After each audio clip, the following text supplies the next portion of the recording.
bienvenidos a nuestro espacio Cristianismo Profundo. Dios les bendiga. Es un placer estar con ustedes una vez más aquí en otra emisión de este estudio que hemos comenzado ya hace 4 o 5 semanas, del pecado al servicio y a la vida eterna. Muy interesante, hemos escuchado comentarios de personas que lo están siguiendo, que lo están viendo y que están interesadas en el tema, y pues nos alegra y nos anima que nos hagan preguntas, que nos animen también a seguir con este estudio. Créanos que pues sí es pesado llegar del trabajo, estar cansado, pero aún así pues estar aquí con ustedes es un placer para nosotros, y sobre todo en la semana estudiar y ver las preguntas que tenemos es interesante.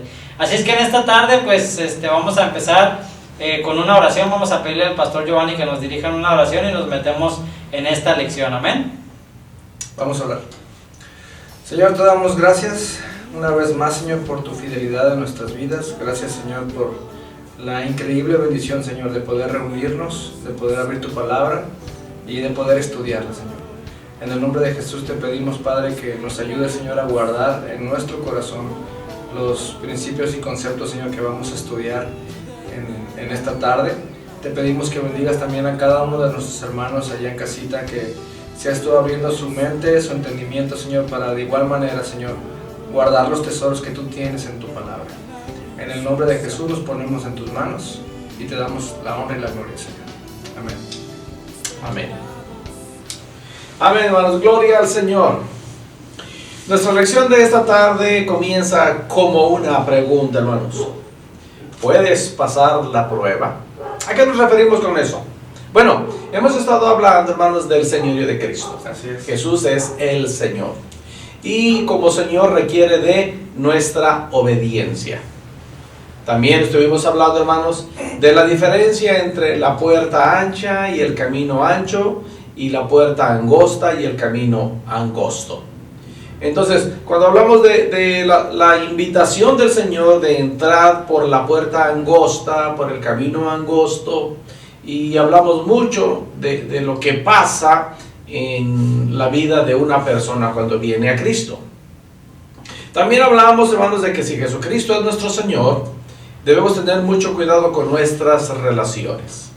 ¿Qué influencia estamos recibiendo de las personas, sean positivas o sean negativas? Debemos tener mucho cuidado.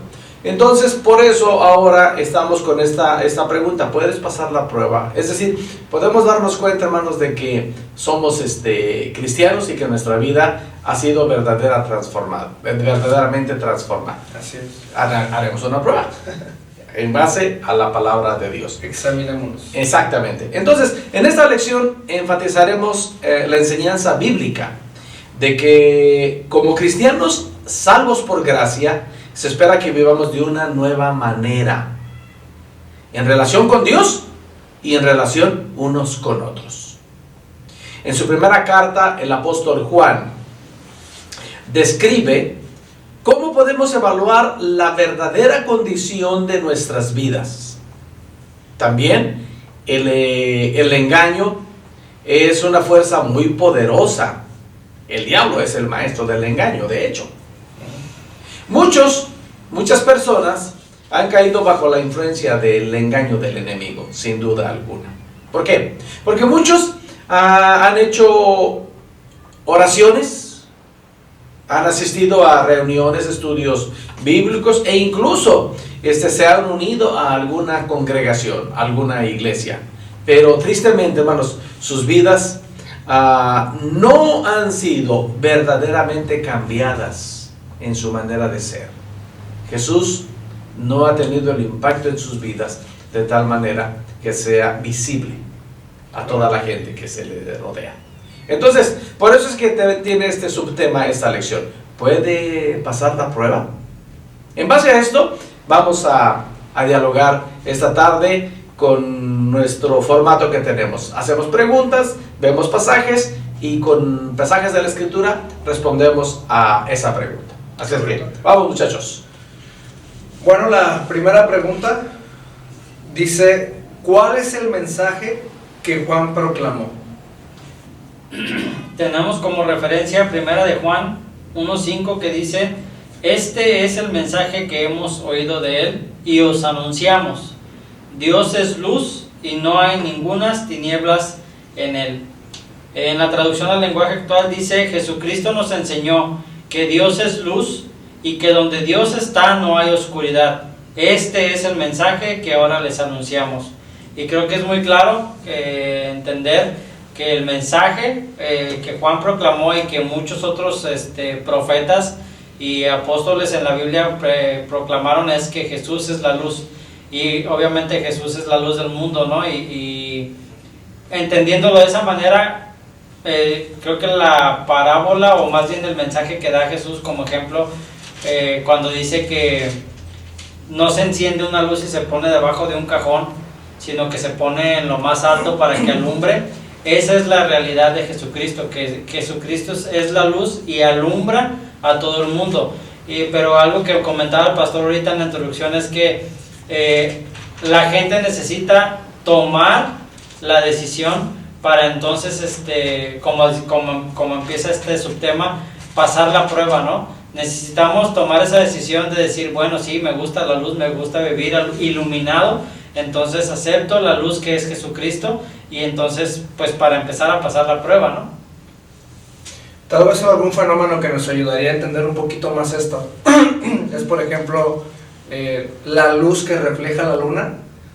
Entendemos y sabemos que no es una luz propia, sino que absorbe la luz del sol y solamente está reflejando la luz del sol. La luna recibe y refleja la luz del sol, y creo que es precisamente lo que nosotros hacemos.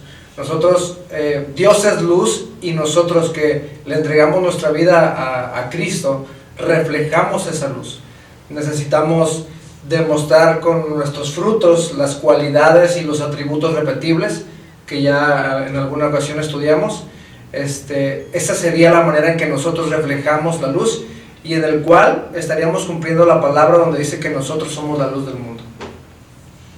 Haciendo eco de ese pasaje que están mencionando, que por cierto es Mateo capítulo 5, versículos 14, 15 y 16, cuando Jesús da esta afirmación: ustedes son la luz del mundo. Así es. El versículo 16 dice: así alumbre vuestra luz delante de los hombres. Y miren lo lindo que dice aquí, para que, pongo en cursiva y entre comillas de mi propia cosecha, para que los hombres vean vuestras buenas obras y glorifiquen a vuestro Padre que está en los cielos. Es precisamente ese reflejo de la luz. Ustedes son la luz del mundo. Y el apóstol Pablo menciona esa luz como: nos ha resplandido la luz del Evangelio, que es Cristo en nosotros, la esperanza de gloria. ¿Cómo se puede mostrar esa esperanza de gloria y esa luz en nosotros? Precisamente a través de las buenas obras. Así es. El gran pasaje del apóstol Pablo a los Efesios, en Efesios capítulo 2, versículo 8, 9 y 10, los primeros versículos dice que es por gracia que somos salvos, no es por obras para que nadie se gloríe.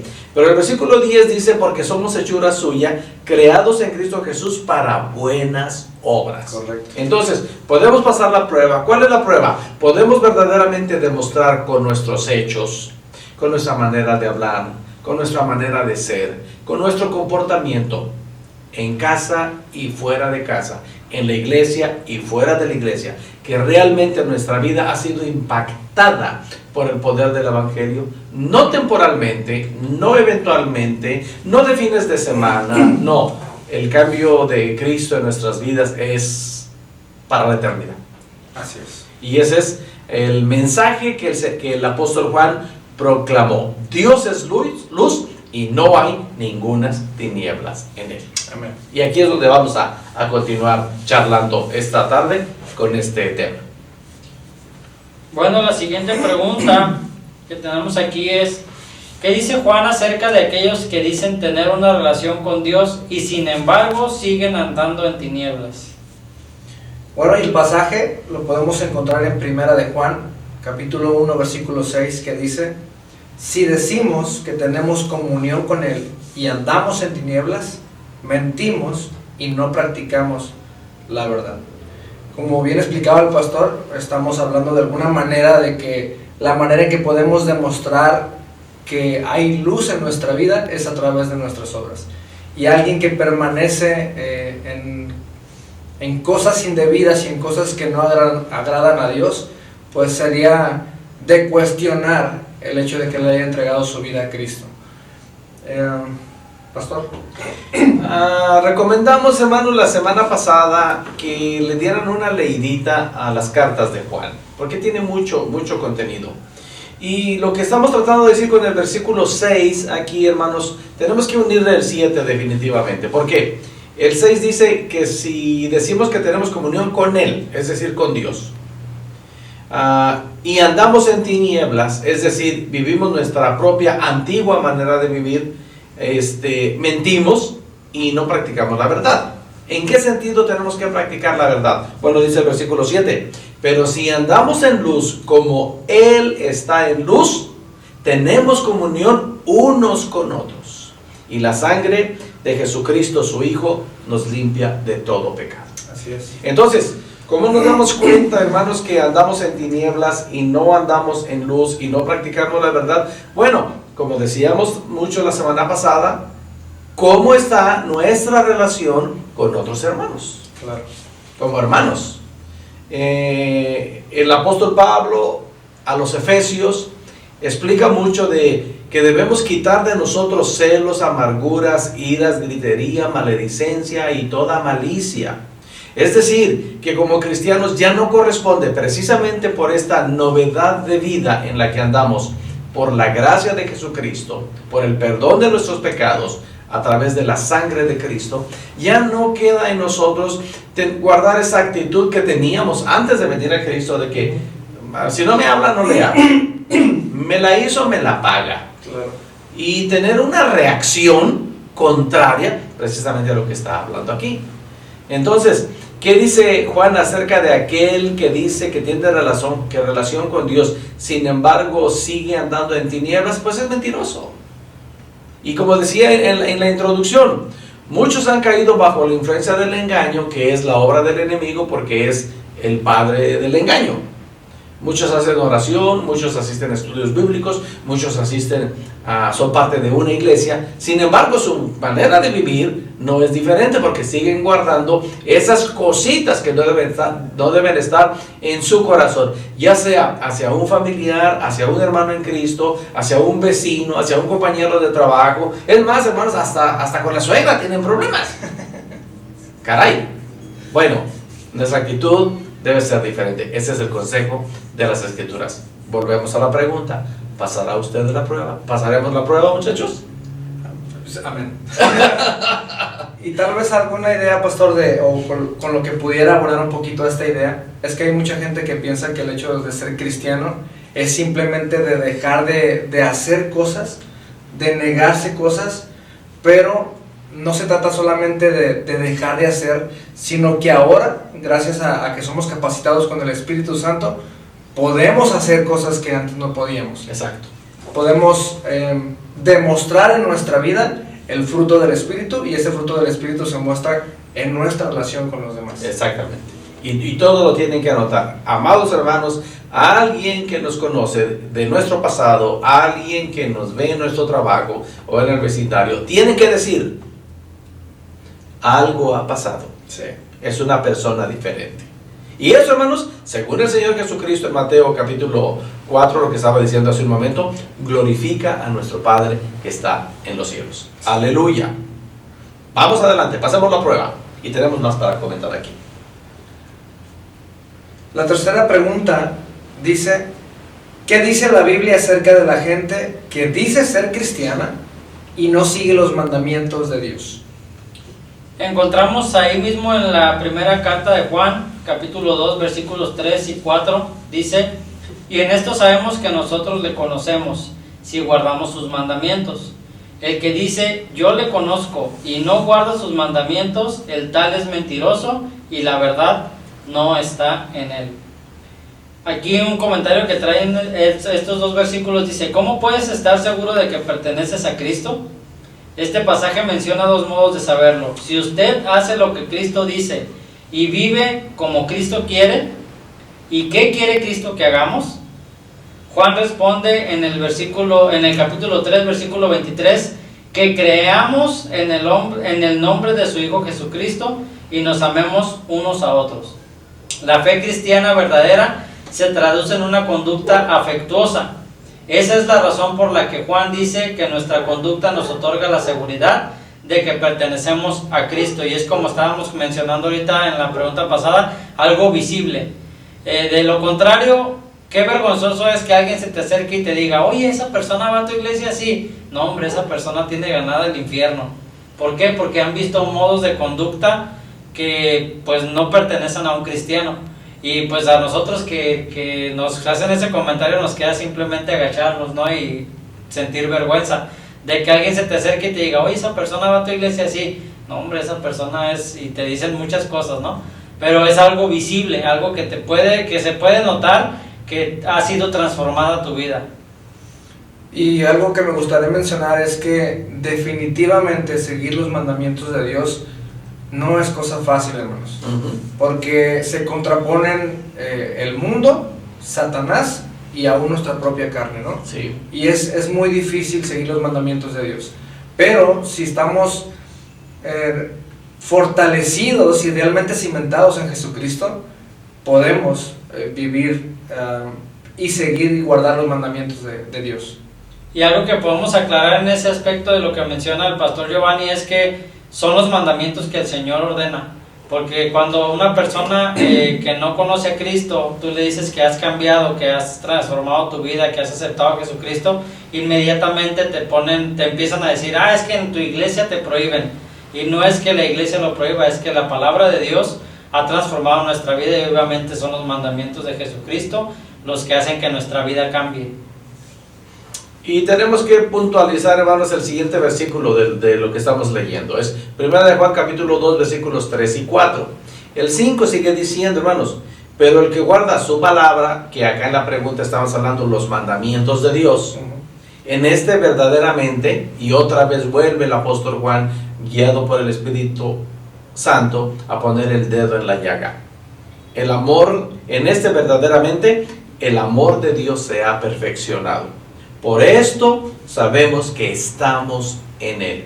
Y otra vez, hermanos, el mandamiento del Señor es un cambio de vida demostrado a través de actitudes hacia otras personas. Ese versículo que leyó en la traducción al lenguaje actual está interesante porque dice, en cambio, el que obedece lo que Dios ordena, de veras sabe amar como Dios ama, y puede estar seguro de que es amigo de Dios. Es el reflejo.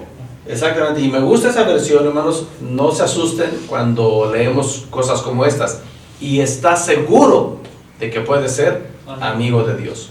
Nosotros debemos estar seguros que hemos pasado de muerte a vida, que hemos pasado de las tinieblas a la luz, y que hemos pasado del rencor al perdón, que hemos pasado de la falta de amor al amor. Son todas esas cosas, hermanos, que prueban que verdaderamente ha pasado algo en nuestra vida, como dice al final precisamente el versículo 5 en Reina Valera, por esto sabemos que estamos en Él. Por eso que sucede en nuestras vidas.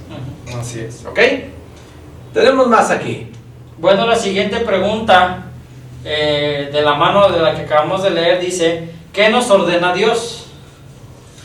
Y en 1 de Juan capítulo 3 versículo 11 dice, porque este es el mensaje que habéis oído desde el principio, que nos amemos unos a otros.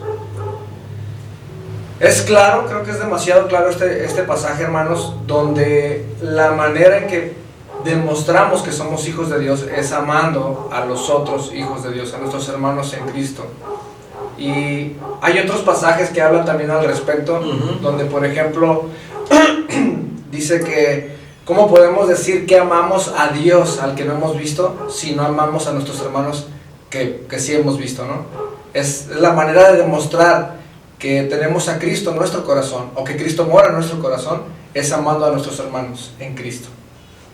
Muchas contradicciones, hermanos, que encontramos en nuestro diario vivir, en todas las áreas de la vida. Una de estas de la que estamos hablando es la más importante. ¿Cómo podemos decir que amamos a Dios a quien no vemos, si no amamos a la persona que está a nuestro lado, en nuestro vecindario, en nuestro trabajo, a quien vemos todos los días? Muchas paradojas, muchas contradicciones de la vida, muchos muchas cosas que a veces no comprendemos. Yo leía, hermanos, en estos días pasados, un comentario muy de la tecnología y un dispositivo electrónico, hermanos, un aparato inteligente nos acerca con las personas lejanas. Así es.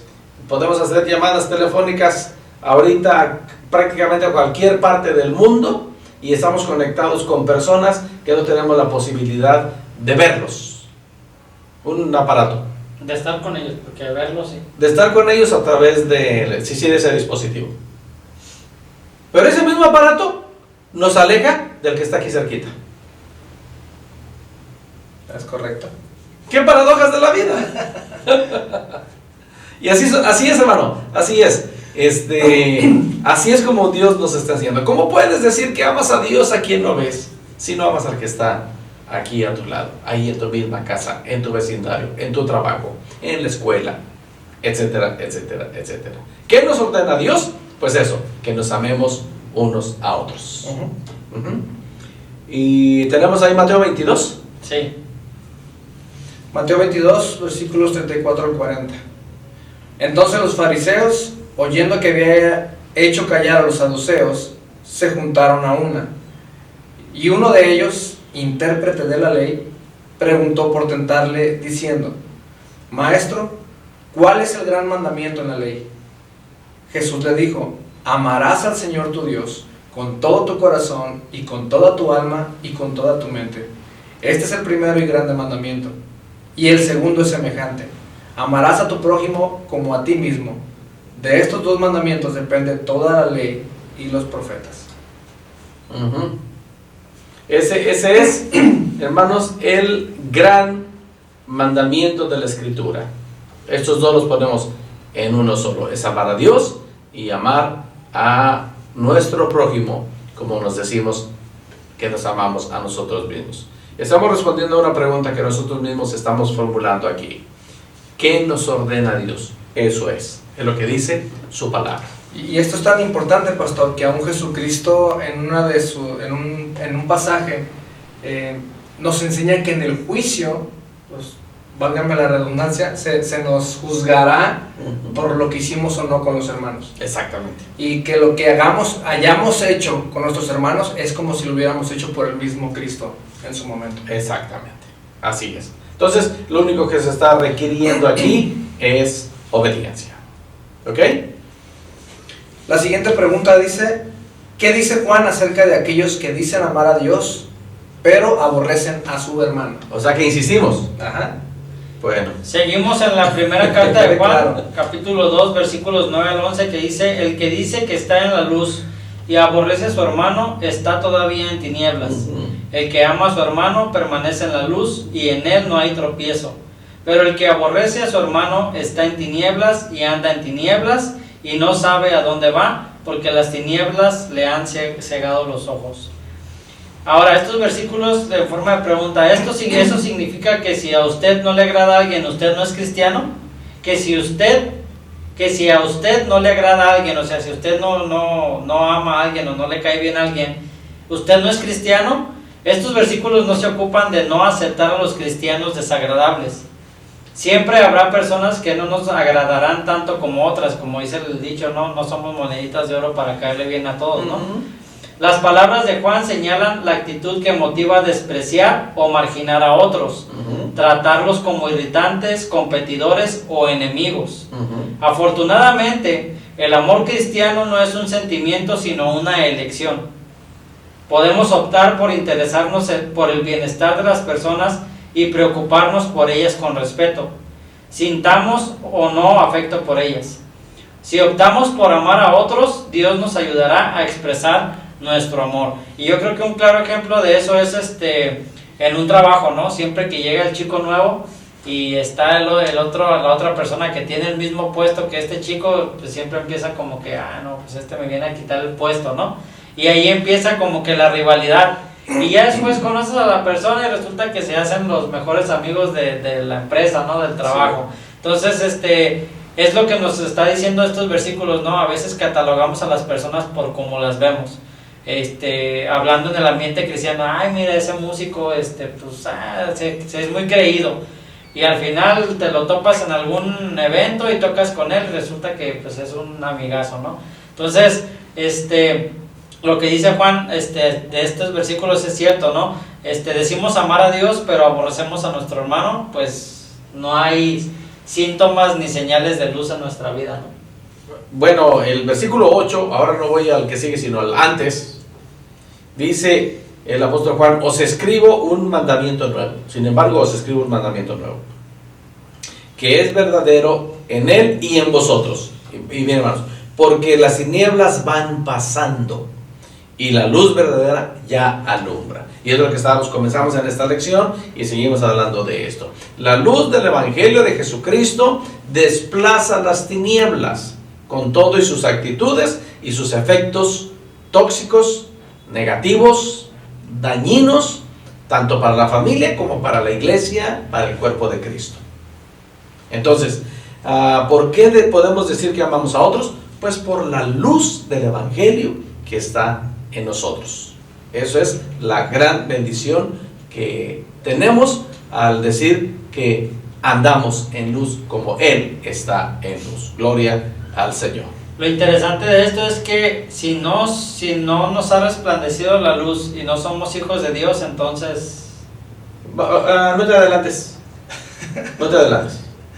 Ahorita dialogamos de eso. Ahorita te quedas en esa pausa, pero ahorita vamos a ver. Vamos a continuar adelante.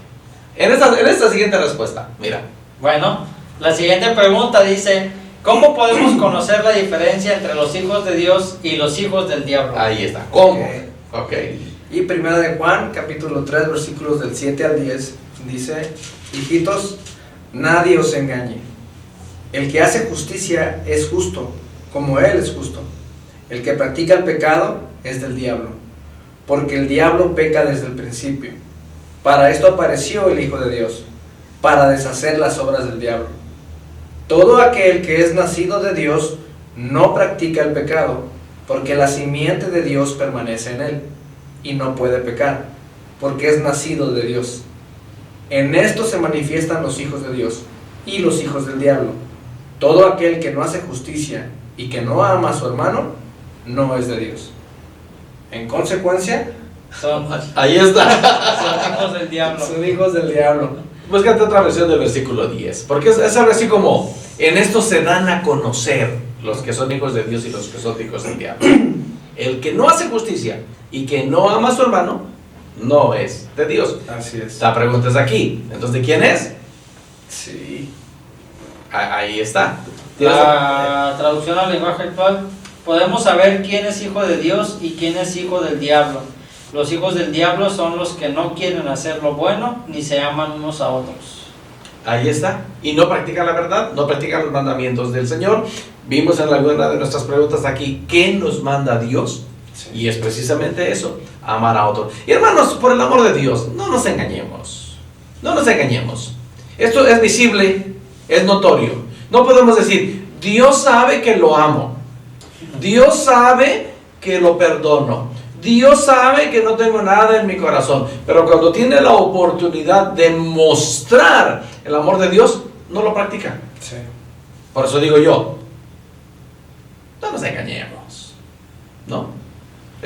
Es muy claro. Miren, ustedes terminen este versículo, muchachos. Primera de Juan capítulo 4, versículo 20. Dice: si decimos que amamos a Dios y aborrecemos a nuestro hermano, ¿somos? Mentirosos. Mentirosos.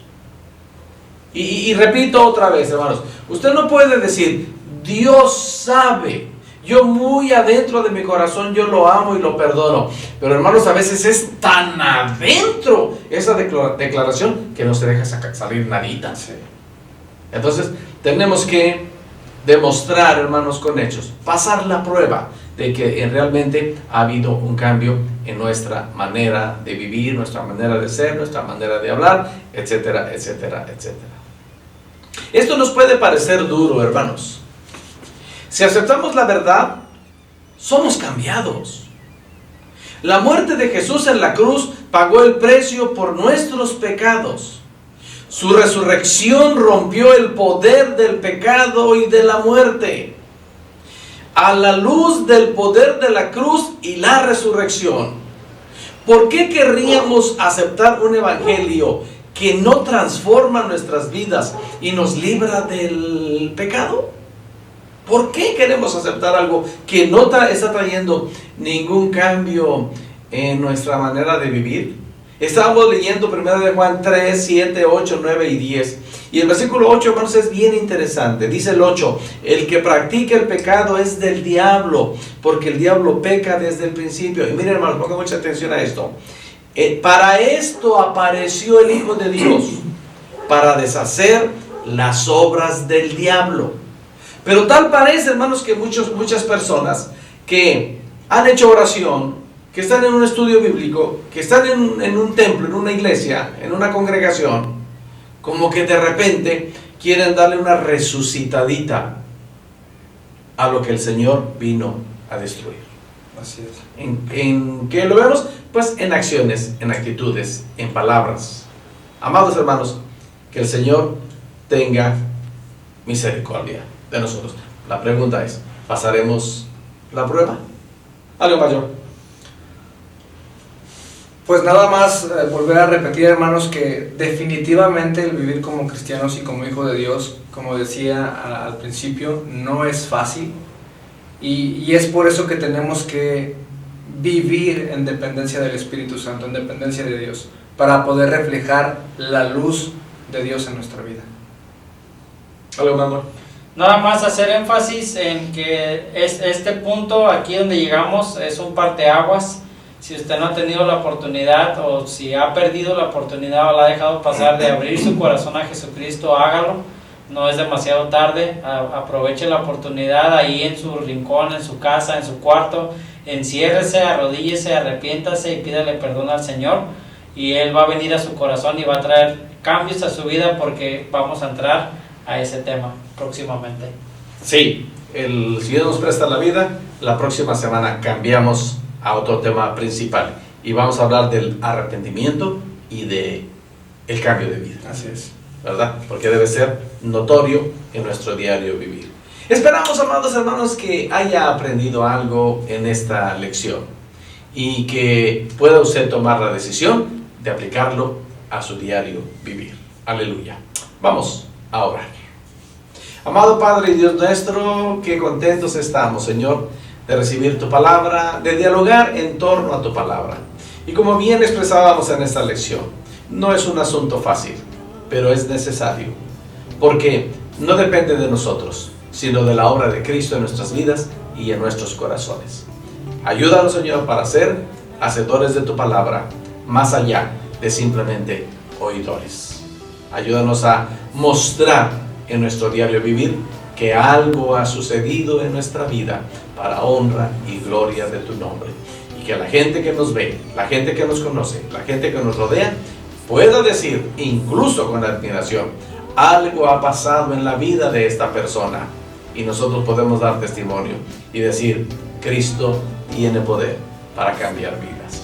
Gracias, Padre, por tu amor y tu misericordia, por el perdón de nuestros pecados y por venir a destruir todas las obras del diablo. Te amamos y te honramos en el nombre de Jesucristo, nuestro Señor, Dios y Salvador. Aleluya. Amén. Hermanos, por cierto, queremos dar un aviso, es un poquito tardío. Ya han pasado 2 días, el miércoles y el jueves en la mañana. Ya estuvimos en la escuelita de verano en nuestra iglesia aquí en Tecate, pero todavía está mañana sí, mañana viernes, si usted quiere, sábado y el domingo, para seguir asistiendo. Traiga sus peques a la iglesia ¿de qué edades son? De 4 a 12. De 4 a 12 años. A las 9 de la mañana estarán siendo atendidos aquí por el equipo de la iglesia infantil, y los pequeños estarán aprendiendo y creciendo también en el conocimiento de la palabra de Dios. Así es que bienvenidos todavía el fin de semana a la escuelita de verano de nuestra iglesia. Amados hermanos, oramos en el nombre de Jesús que la paz del Señor esté en vuestras vidas, que esté en vuestros corazones, pero sobre todo que esté en vuestros hogares. Que el Señor continúe bendiciéndonos. Dios les Dios bendiga. bendiga.